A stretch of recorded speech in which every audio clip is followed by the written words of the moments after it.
Final Fantasy VI has made a return with Archmage Kefka and Assassin Shadow. These units are going to be able to compete in the meta for damage, but are they going to be good enough for you to want to pull on? If anything, this video should be a good indicator of why you don't really try to pull things that you're not a fan of character-wise that aren't really power creeping anyone else. Alright, so should you pull for them or not? Let's go decide that right now. Archmage Kefka, number 1 on the review sheet today. The TMR is Archmage's Mantle, notably giving 50 flat magic and also making you immune to silence, confusion, and petrification. Those resistances are very nice.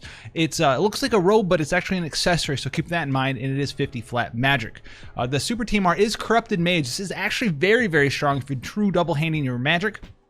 It gives you 60% magic and 100% true double hand magic. So an incredibly powerful Super TMR. I see maybe possibly people pulling on the banner just for this Super TMR if they are a big fan of mages, especially true double hand mages. Now keep in mind, true dual wield mages are incredibly powerful as well, but true dual wield gear is pretty much only ever Super TMR. So right now we only have a couple instances of that with Nagi Super TMR, Christine Super TMR, and then of course your lovely Ravenheart. Now let's move down into his kit. As you can see, he's going to be based in Ice, Lightning, and Dark based Chaos Wave / Chaos Wave Awakened chain families. He does have a cooldown skill available at level 1 5-star, which is pretty notable. 3-turn cooldown, not available until turn 3. It's going to do a 21 mod in non-elemental magic damage to a single target in a one-hit skill. It's also going to give you 100 MP per turn for 2 turns, and it's going to unlock quadruple cast for 3 turns to the caster. He does have Escape Battle in case you don't want to fight anything because you're using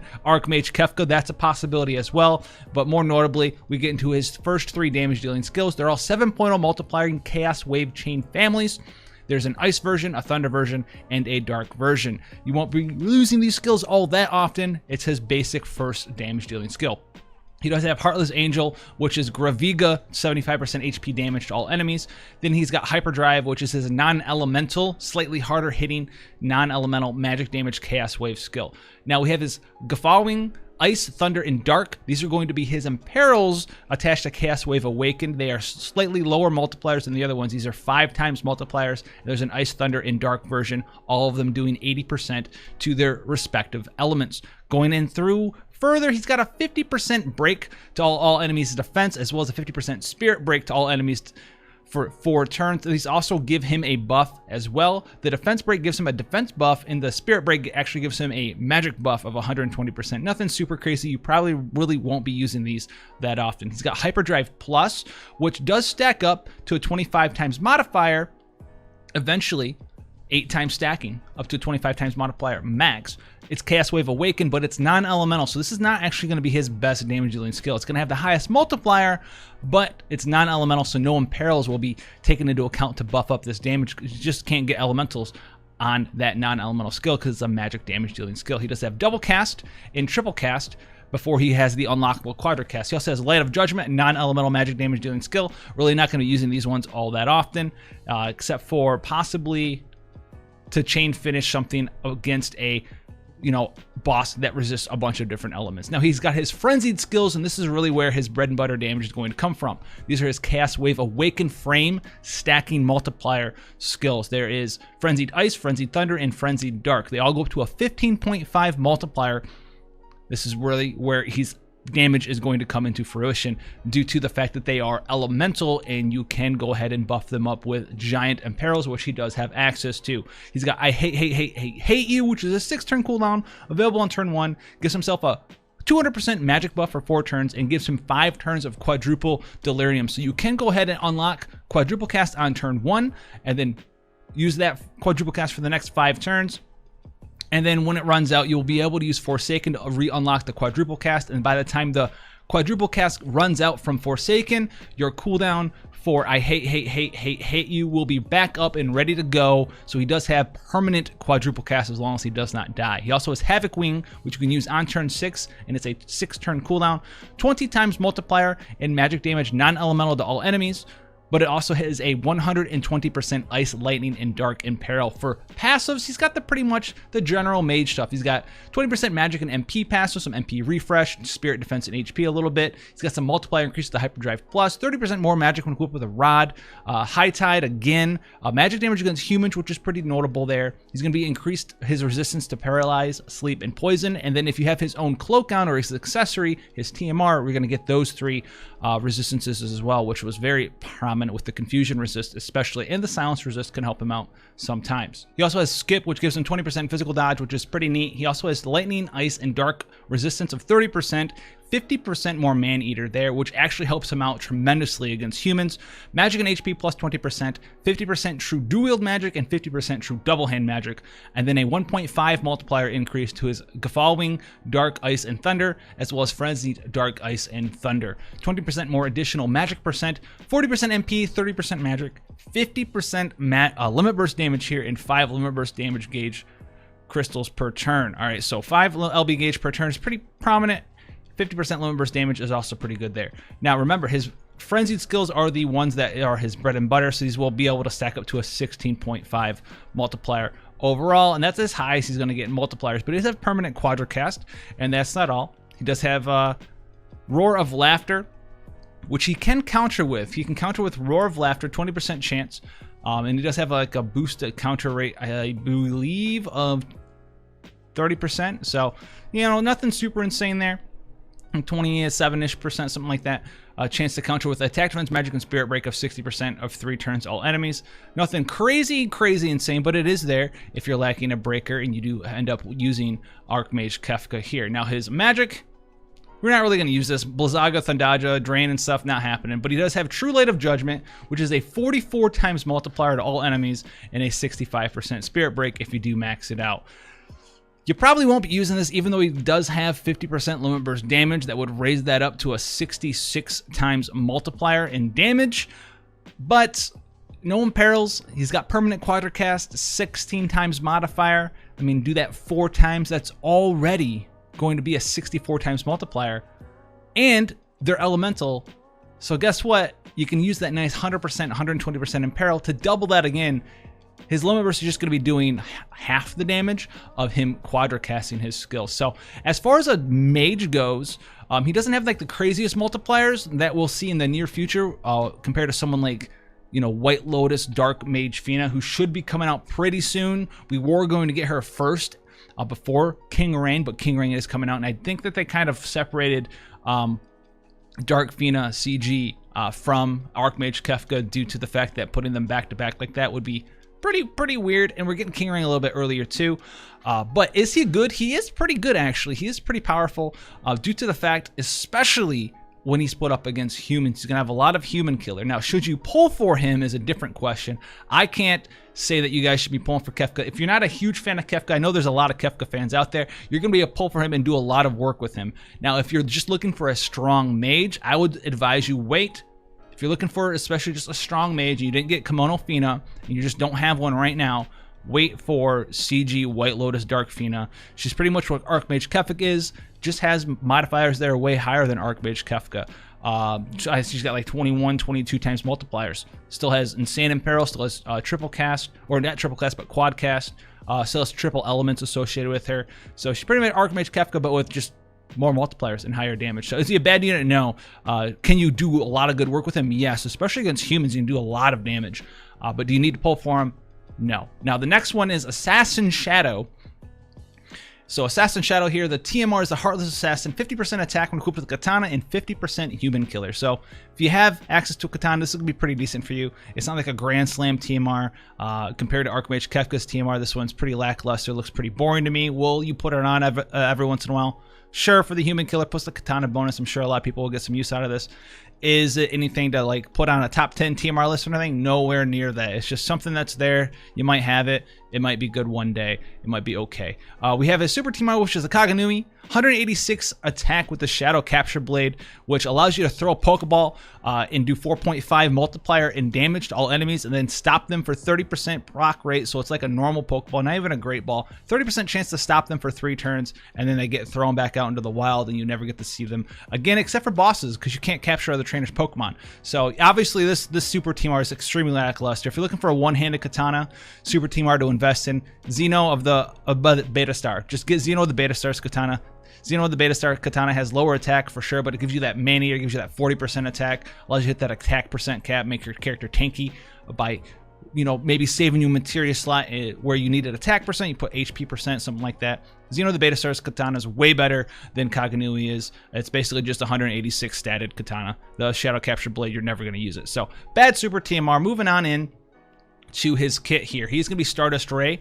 His first thing here, it's going to be an 8.6 mod at level 1 5-star. So if there was ever an event that came out where you needed to use a level 1 5-star character, he'd probably have the highest, maybe one of the hardest hitting skills in the game that could chain at level 1 5-star, 8.6 mod, and then it does a 5.0 modifier per turn dot, which is damage over time. That'll tick every turn for 4 turns to 1 enemy. Finessed Blade here is going to give him a little bit of limit burst gauge crystals, and it's like a non-negligible multiplier 3.5. He does have Hide for 1 turn. Paralyzed Bind, a little bit of chance to paralyze of 100% and 2.6 mod all enemies. Illusion Maneuver. Is that really how you spell maneuver? That's not how you spell maneuver. What? Okay, increased chance of being targeted. Is it? Let me know in the comment. There's no way that's how you spell maneuver. I've never seen it spelled that way. It's like manure, maneuver. Are they trying to give us a hint about this unit? A chance to be targeted, 100% provoke for 4 turns to the caster, and then 3 stacks of Mirage for 4 turns to the caster. He also has Smoke right after you maneuver. You can escape the battle. Whirling Assassin's Blade, 5.0 multiplier to 1 enemy, and then it will give him a 50% human killer buff for 5 turns to the caster. So you actually will use this skill to get that buff if you're fighting a human type monster. He has Throw, allows use of throwable items. So all those Godria potions, throw them at your opponent, apparently. 9 slash here. Physical damage, 3.2 multiplier to 1 enemy, 60% defense break. So he does have a defense break. 60%, not the greatest thing. It's kind of there, though. Chaotic Twin Blades. Physical damage combo, this is a barrage skill, so we're going to move on from that one to Beheading Blade. Inflict death, 50% chance or 5.0 multiplier to 1 enemy. Absolutely garbage skill. Secret Art of Darkness, dark resistance down, 80% for 4 turns to all enemies, 7.0 multiplier to all enemies, and then Dark Imbue, physical attacks for 5 turns to the caster. He also has Secret Art of Wind, which is the same thing, but it's 80% Wind Imperil and 5 turns of Wind Imbue. Both of them are Stardust Ray Chain Frame family skills. He has double Assassin's Blade. This way you can dual cast anything except for Hide or Smoke. You can dual cast even Illusion Maneuver if you really wanted to. Dual cast a skill, I'm not logged in. All right, dual cast Illusion Maneuver. Professional content creator here. Moving on, Takedown, Final Fantasy 6. 3-turn cooldown available on turn 3. Decreased defense 70% for 2 turns to 1 enemy. 21 times multiplier to 1 enemy. And then enables Wild Fang for 3 turns. This is also Stardust Ray Chaining Frame family. Cool skill. You can't use it until turn 3 though, so you got to kind of wait a little bit there. He has Shadow Dart and Storm Dart. So Shadow Dart is 120% Dark Imperil for 5 turns to 1 enemy, with Dark physical damage 12 times multiplier, Stardust Ray frames. Storm Dart is only 100% Wind Imperil, but it does have a 13 times Wind multiplier to 1 enemy and is still Stardust Ray frame family. It's kind of neat actually how they didn't make them the same copy pasta. Both of them are 120, both of them are a 12 times multiplier. If the enemy is not resistant to dark, probably Shadow Dart is where you're going to want to go with the 120% Dark Imperil. So you can get more damage of your other skills afterwards, right? You Dark Imbue, you Shadow Dart, and then all your other skills do a little bit more damage compared to the Wind version. So Concealing Shadows is final skill, and what a final skill it is, dude. I will conceal this Shadow, Assassin Shadow, from ever loading into my account. 80% chance to paralyze all enemies, evade 1 physical attack for 2 turns to all allies, and increase limit burst gauge by 5. It's actually not that bad of a skill. I mean, the 80% paralysis thing, listen, you guys know how it is at this point. No bosses are really weak to paralysis. We did have one not too long ago, the kind of like second week raid boss, the Lantern guy. I think you could paralyze him. But the real thing here is that he doesn't give AoE dodge for one AoE dodge for 2 turns all allies, and it does give 5 limit burst gauge crystals. So this could be something neat that you could use maybe in some weird party where he's like your damage dealer. You need him to physical dodge cast. You know, you can go ahead, you can dual cast this in another skill if you want to, and he can help fill up some limit burst gauge. So you could get some use out of this. It's definitely not anything that you need, you know, to pull him for though. Anyways, moving into his passives. He does have attack percent 30%, physical dodge 20%, more attack defense and HP 20%, wind resist 20%. A modifier increases the takedown, Wild Fang, Shadow Dart, and Storm Dart. And then abandoned past, MP and HP passives, auto refresh, limit burst gauge per turn of 3.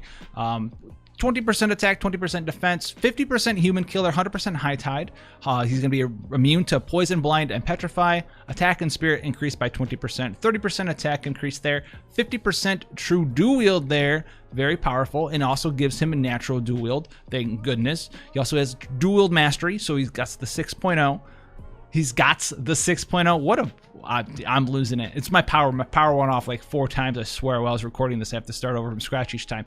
But he does have the increased modifier cap of 6.0 when dual wielding. His trust ability here, 30% attack, 30% limit burst damage, and then another 20% physical dodge. So he does have 40% physical dodge. Gets 50% more true dual wield, so he's got 100% true dual wield base, which is pretty much the standard at this point. You have to have at least 100% true dual wield. Like for me to be like, you're a true dual wield unit. You need that in the 6.0 cap. He does have the bare minimum in my opinion. 20% defense, HP, and MP. 30% wind and dark resist, 20% attack, 40% more attack, 20% HP, and then another 3.0 modifier increase to Shadow Dart, Storm Dart, and Takedown, and then upgrades limit burst for 4 turns when your HP drops below 21%. His conditional skill here is Wild Fang, which is physical damage 13 times multiplier with consecutive damage increase. Goes up to a 29 times multiplier max, and this is Stardust Ray Chaining Frames. So this is going to be his hardest hitting damage dealing skill. It's going to be the skill that you're going to want to use 99% of the time. We'll get back to this skill. I need to talk about Wild Fang because it's his greatest skill, but also his greatest weakness. And then his Shadow Fang here, the normal unupgraded version is the 30 times multiplier hit to one enemy, 10 hits. Not Stardust Ray though, it doesn't say that. It also has a 200% attack buff for 5 turns to the caster. Now, the upgraded version, which is what happens when you drop below 41% HP or 21% HP, it upgrades for 4 turns. You don't have to use it right away. You don't have to use it while you're below 20% HP or 21% HP. You just once you get hit, or take some random AoEs, it'll upgrade and you can go ahead and do it a couple turns later. The only difference is the multiplier goes up to a 45 times multiplier instead of 30, and then you also will get that 50% human killer buff for 4 turns to the caster. Now, do you need to use this skill? Not really. You could use it 45 times multiplier. Remember, he doesn't have triple cast or anything crazy like that. But if you have Wild Fang built up, you're definitely going to not want to cast Shadow Fang unless you're going for, you know, you want to get that human killer buff and do damage the same turn. That'll out damage, you know, using his other skill that gives him the human killer buff and using 1 cast of Wild Fang. So let's talk about Wild Fang real quick while we wrap this up. So Wild Fang, very strong, 29 times multiplier. It also does get some buffs, I do believe, in passives. Wild Fang, a 1.0 multiplier. So it goes up to a 30 times multiplier at max stacks. Now, remember, it's not a skill he just has access to. You have to use Takedown in order to get it. So Takedown is his 3-turn cooldown skill that doesn't unlock until turn 3. So he's got this ramping sort of damage thing where you're kind of just like imbuing and imperiling and doing damage with Shadow Dart and Storm Dart, which do get some nice multiplier increases, right? 12 or 13 times multiplier, and then they get a 3.0 right here, so they get an additional 3. They get an additional 5 times multiplier increase. So it's going to be an 18 or a 17 times multiplier, a little bit lower than what a lot of the other units are doing. He also can only double cast, there's no triple cast. So his damage is a little bit lower than a lot of characters out there. Now, if you don't have a good imperil for some of your other characters, it might be better off for you there. If you're running around with, you know, 50% imperils, 75% imperils, whatever sort of napkin math scenario, Excel spreadsheet you're putting him in, then yeah, he's going to be okay. But if you have some sort of really good 100%, 120% imperil with some other damage dealer who's triple casting, quadra casting, mods that are equal to or higher than him, he's going to fall behind a lot until you get to Takedown on turn 3, 21 times multiplier to one enemy. And then you can finally, starting turn 4, you can start finally stacking Wild Fang. It's going to start at a 13.0. You need to cast it 8 times to hit the max stacks of 29. So This skill's gonna be available for 3 turns. On turn 4, you're gonna cast the first and second one. Turn 5, you're gonna cast the third and fourth one. Turn 6, you're gonna cast the 5th and 6th one, and then you're gonna lose access to it, and you have to re-unlock it with takedown again, and then you finally can go ahead. I think this is like turn 8 now, turn 7 now. Go ahead and start casting the 7th and 8th one, and then that 8th hit will finally be the max stacks on turn, I do believe 8 is what we said. So we could be 1 turn off. I think it's turn 8, because turn 3 you unlock it. Turn 4 you cast the 1st and 2nd. Turn 5 you cast 2nd and 3rd, or 3rd and 4th. Turn 6 you cast the 5th and 6th. Turn 7 you have to re-unlock it. Turn 8, yeah, you cast the 7th and 8th. And then turn 9 and 10, you have max stacks to go off of. So he doesn't really reach max potential until turn 10 on his skills here. So keep that in mind as well. But should you pull for him? I mean, he does do decent damage in, you know, certain scenarios, especially if you compare him against other characters who have low imperils. Imperils are a dime a dozen nowadays. There's so many characters, supports, and tanks who do really high imperils, 80% plus, that you really shouldn't be getting by with a 50% imperil. I have a bunch of characters who have their own imperil, 75, 100%, and I still don't have them imperil for themselves. I'm always using a support. It's more efficient that way.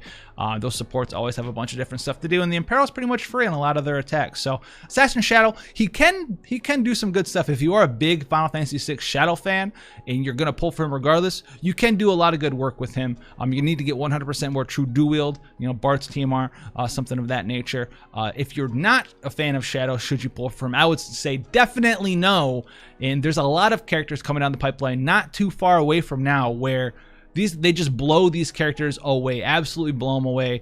That's why that sneak peek series that I do on certain units is very, very important, because you can really see where the power starts to creep.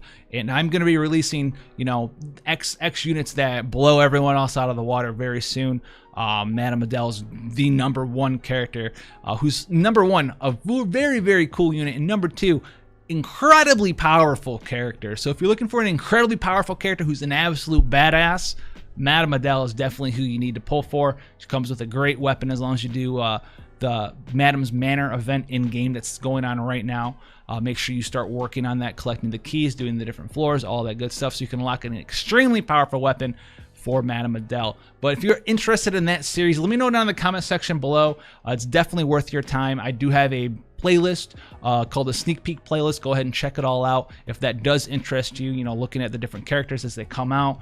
And those characters might not always be the best when they finally get to us, but it does show you, you know, 5 months from now, this is the guaranteed minimum strength of what characters are going to be, and you can compare to what we have access to now, and you'll kind of know where you sit as far as strength of characters, and it'll make you feel a little bit better when you pass on this character. You won't feel so bad. You won't have that fear of missing out syndrome when that character just passes you by, and just keep playing the game, have a fun time. But until then, guys, hit that subscription button so you can get access to more content like this. See you guys' beautiful faces in the comment section below. Make sure your notification bells are on.